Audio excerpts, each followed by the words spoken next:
여러분 안녕하십니까? 김항식입니다. 반드시 익혀야 할 교육시사 이슈 40선 중에서 세 번째 시간입니다. 이번에는 초등 교과서의 한자를 변개하는 문제를 긍정적으로 보느냐 부정적으로 보느냐인데 여러분도 생각 많이 하셨죠? 그리고 옆에 있는 학생은 어떻게 생각하고 있는지 들어보도록 하겠습니다. 네, 저는 초등 교과서에 한자 변기는 필요하다고 생각합니다. 왜냐하면 우리나라 언어의 70% 이상이 한자로 이루어져 있기 때문입니다. 학생들이 한문을 따로 달달 외우는 식으로 공부하는 것은 바람직하진 않지만 교과서에서 배우는 용어라도 한자로 알아두고 그것을 실생활에 적용한다면 우리나라 어휘를 좀 더 구체적으로 풍부하게 사용할 수 있을 것이라고 생각합니다. 예, 그렇죠.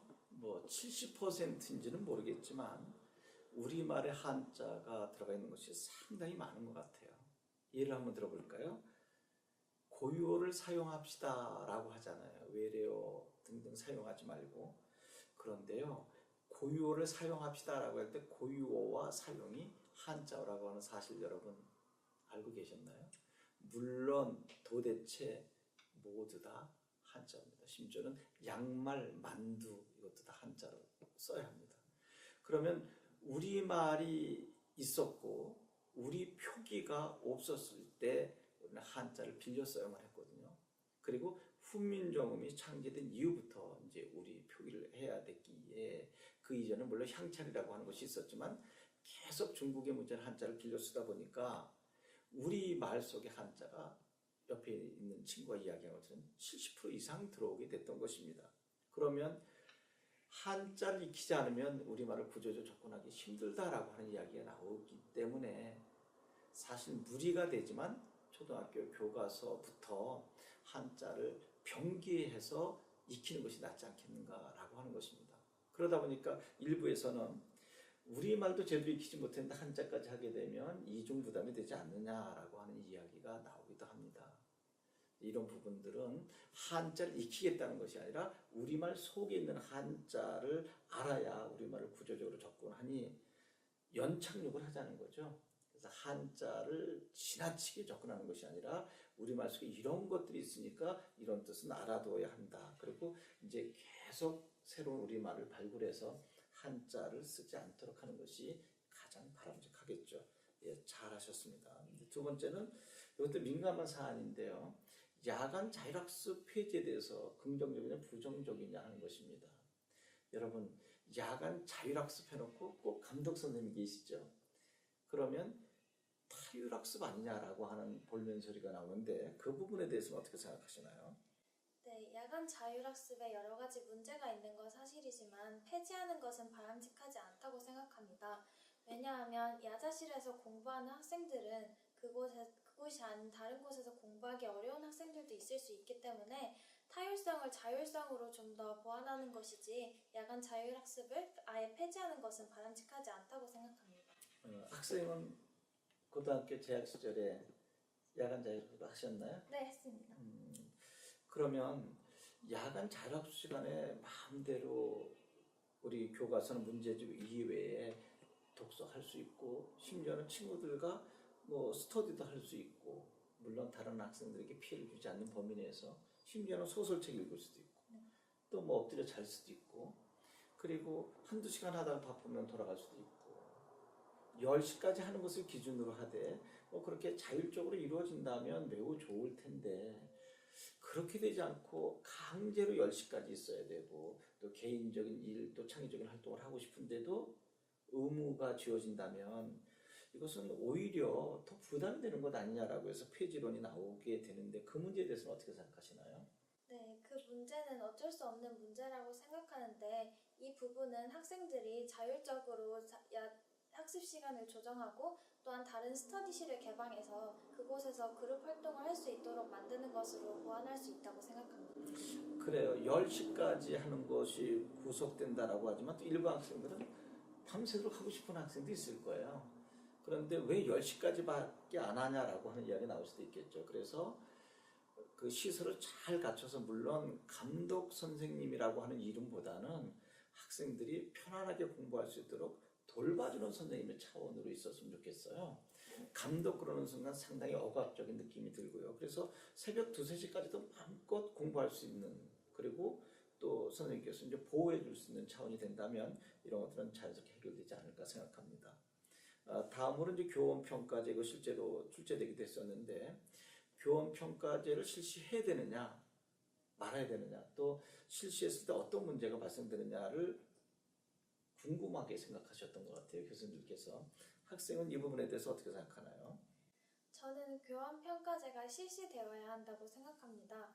교사가 학생에게 수업을 할 때 일방적인 것이 아니라 학생과 함께 상호작용하는 것이기 때문에 교사가 학생의 성적을 평가하는 것처럼 학생 역시 교사의 능력과 여러 가지 수업에 부족한 부분을 평가할 수 있다고 생각합니다. 그래요. 그래서 교원평가제를 이제 그런 식으로 접근해서 긍정적으로 평가할 수 있겠죠. 이제 교사는 한평생 학생들을 평가하는 어떻게 보면 갑의 입장이 있는 것처럼 보였죠. 그래서 이제는 교사도 평가받아야 되지 않겠는가. 그러니까 교사를 폄하하려는 것이 아니라 객관적인 평가를 통해서 좀 부족하면 더 자기 연찬하도록 노력을 하고, 또 뛰어난 능력을 받게 되면 그 좋은 방법을 다른 사람들과 공유해서 상향 평준화하는 데 도움이 되는 것이다.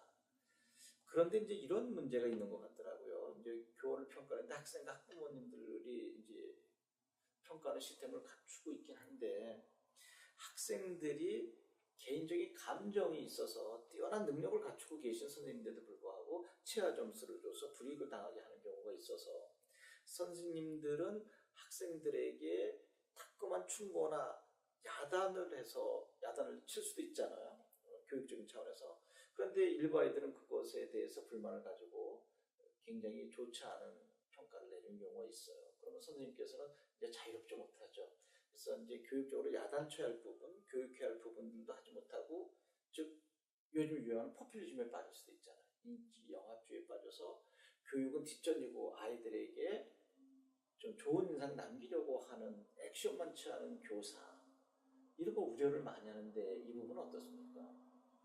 네, 그래서 교원평가 전에 학생들에게 이 취지가 무엇인지, 그리고 이 평가를 통해서 선생님들의 어떤 부분을 개선하는지에 중점을 맞춰서 해야 한다는 것을 충분히 설명한 후에 한다면 학생들이 감정적이라기보다는 이성적으로 평가할 수 있을 것이라고 생각합니다. 예, 그래요. 저도 교원평가제에 대해서 긍정적으로 보는데 이제 전제돼야 할 것이 있을 것 같아요. 평가 기준이 매우 객관적이어야 한다. 그래서 그러한 사적인 감정이 개입되지 않도록 하고, 또 선생님들께서는 어떤 결과가 나오더라도 매우 겸허하게 받아들이고, 서두에서 말씀드린 것처럼 부족하면 더 자기 연차를 해서 노력하시고, 또 좋은 평가 받을 수 있는 부분이 있으면 공유할 수 있는 것이겠죠. 예, 좋습니다. 그 다음에 공동체의식 함양 교육이라고 하는 것인데, 제목에서 암시하다시피 공동체 의식을 함양하자라고 하는 것은 지금 개인주의가 만연해 있는 것이 아니냐라고 하는 이야기가 좀 나올 수도 있을 것 같은데, 이 부분에 대해서 이야기 좀 들어볼까요? 네, 저 역시 공동체 의식 함양 교육이 꼭 필요하다고 생각하는데요. 학생들이 학교에서 자신만의 문제가 아니라 공동체의 문제로, 공동체가 어떻게 앞으로 더 발전할 수 있는지를 더 생각하고 그에 맞는 교육을 받아야 한다고 생각합니다. 대표적인 방식으로는 조별 활동이 있는데요. 조별 활동을 하면서 친구들끼리 역할 분담을 하고 의견을 조율해 나감으로써 사회에 나가서 모두가 함께 통합된 사회를 살 수 있는 밑거름이 될 수 있다고 생각합니다. 예, 저는 항상 이 교육 시사 이슈를 여러분들과 함께 공부할 때 단순히 여기 나와 있는 내용을 익히는 것이 아니라 이 내용을 바탕으로 교육 현장에 어떻게 접목시킬 수 있는가를 고민해야 된다라고 여러분께 말씀을 드립니다.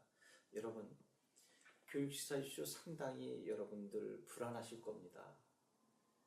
입시 교육화에서 시사를 접한다는 게 쉬운 일이 아니거든요. 지금 수능 체제하에서는 거의 EBS 교재의 70%가 연계된다고 해서 EBS 공화국이다라는 이야기가 나올 정도입니다. 그래서 물론 EBS 교재 70% 연계를 긍정적으로 보느냐 부정적으로 보느냐 하는 문제도 얼마든지 출제 가능한 것이고요. 그래서 저는 이 시사 이슈를 옆에 있는 학생과 이렇게 함께 하면서도 여기 있는 내용을 그대로 익혀서 교수님께 말씀드리는 발표 수업이 아니라 이러한 주제의 핵심을 파악해서 교육 현장에 어떻게 접목시킬 것인가 하는 것까지 이끌어내지 못한다면 좋은 점수를 얻지 못할 것입니다. 그래서 이제 교원평가제 요 자체가 중요한 것이 아니라 이 교원평가제를 통해서 교육 현장에 어떤 효용 가치가 있는가까지 가져야 되겠죠. 가장 중요한 것은 좋은 교사 양성이죠. 그래서 교사 임용될 때 얼마나 뛰어난 능력을 가지고 계신 분들이 교단에 서시겠습니까? 그런데 모두 그런 건 아니지만 극히 일부 좀 게으르게 접근하는 선생님들이 혹시 계시다면 이것은 문제가 아닐 수 없잖아요. 그래서 정확한 객관적인 평가 기준을 만들어서 평가한 후에 그리고 거기서 개선할 점을 개선해 나가면 교육이 매우 상향 발전되지 않을까 하는 생각입니다. 여러분 이제 마지막으로 이제 공동체 의식 함양 교육까지 이제 갔었습니다. 그래서 조금 전에 교원 평가제를 제가 이야기했던 것은 이제 이러한 부분들이 부정적인 측면 또는 긍정적 측면으로만 갈 것이 아니라 교육 현장 접목시키는 문제고요.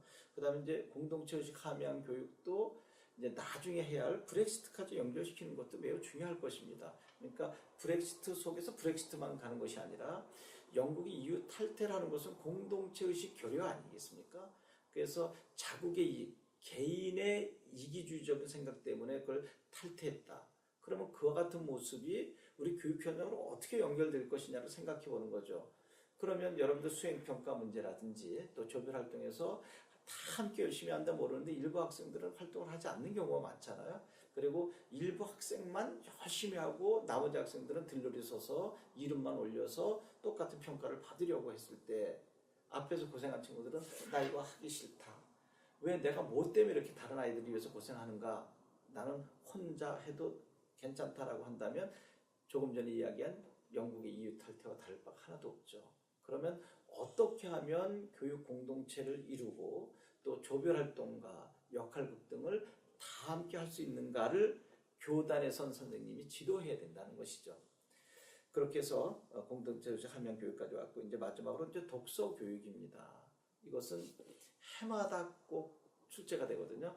자네가 읽은 책이 무엇인지 가장 감명 깊게 읽은 것, 계기, 그리고 여기서 얻어낸 뭐 내적 성장, 그리고 이러한 것을 교단에서 어떻게 교육할 것인가 등등의 문제가 다양하게 출제되는데 그러면 옆에 있는 학생이 한번 물어보겠습니다. 독서 교육을 교단에서 한다면 어떻게 할 것인지 그리고 또 가장 기억에 남는 책이 있다면 어떤 것인지 간단하게 소개해 보실까요?